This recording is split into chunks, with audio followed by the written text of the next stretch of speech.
daughters have the same rights, the same dreams, the same freedoms to pursue their own version of happiness.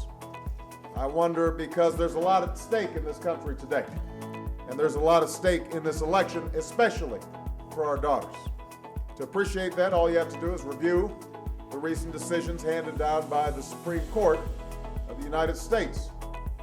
For the first time in Gonzalez versus Carhart, the Supreme Court upheld a federal ban on abortions with criminal penalties for doctors.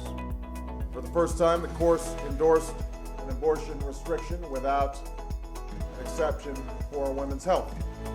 The decision presumed that the health of women is best protected by the court, not by doctors, and not by the woman herself. That presumption is wrong.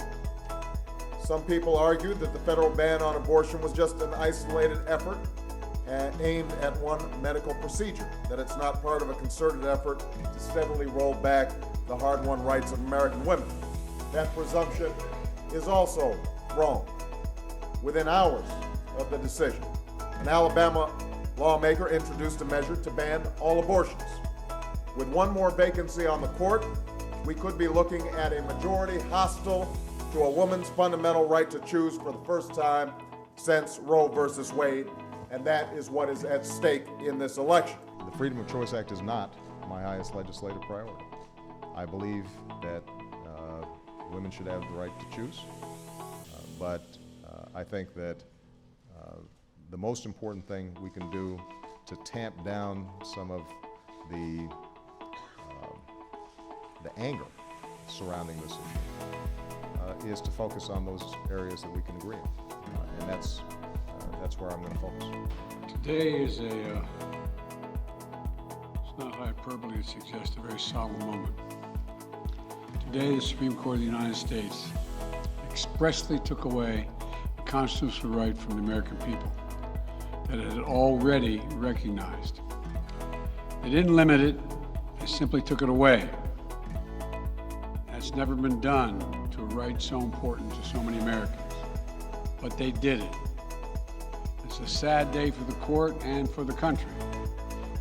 50 years ago, Roe v. Wade was decided and has been the law of the land since then. This landmark case protected women's right to choose, her right to make intensely personal decisions with her doctor, free from the interference of politics. It reaffirmed basic principles of equality, that women have the power to control their own destiny, and it reinforced a fundamental right of privacy, the right of each of us to choose how to live our lives. Now, with Roe gone, let's be very clear. The health and life of women in this nation are now at risk. I believe Roe v. Wade was the correct decision as a matter of constitutional law and application of the fundamental right to privacy and liberty in matters of family and personal autonomy. It was a decision on a complex matter that drew a careful balance between a woman's right to choose earlier in her pregnancy and the state's ability to regulate later in her pregnancy. A decision with broad national consensus that most Americans of faiths and backgrounds found acceptable, and that had been the law of the land for most of the lifetime of Americans today.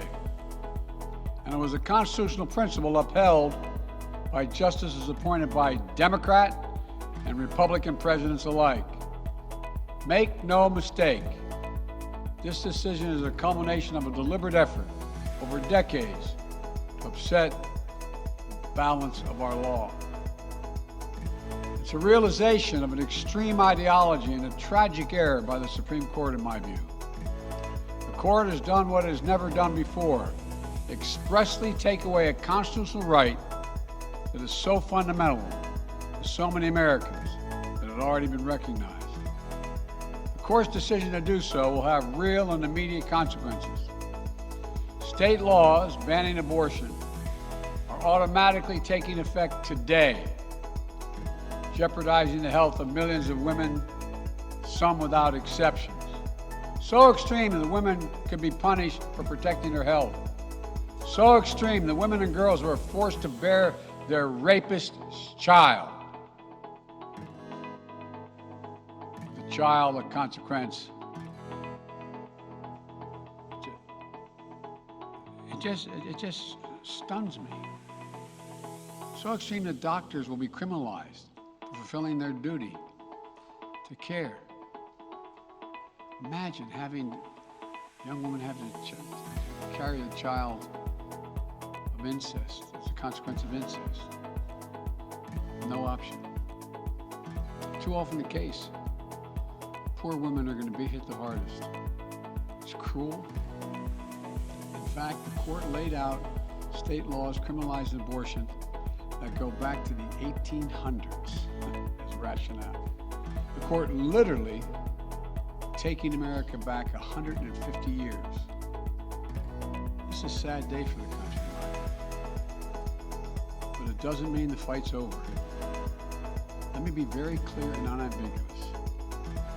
The only way we can secure a woman's right to choose, the balance that existed, is for Congress to restore the protections of Roe v. Wade as federal law.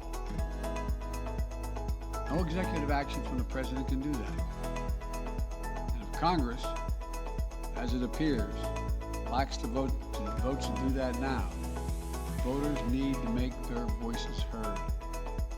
This fall, we must elect more senators and representatives who will codify women's right to choose into federal law once again. Elect more state leaders to protect this right at the local level. We need to restore the protections of Roe as law of the land. We need to elect officials who will do that. This fall, Roe is on the ballot. Personal freedoms are on the ballot. The right to privacy, liberty, equality, they're all on the ballot.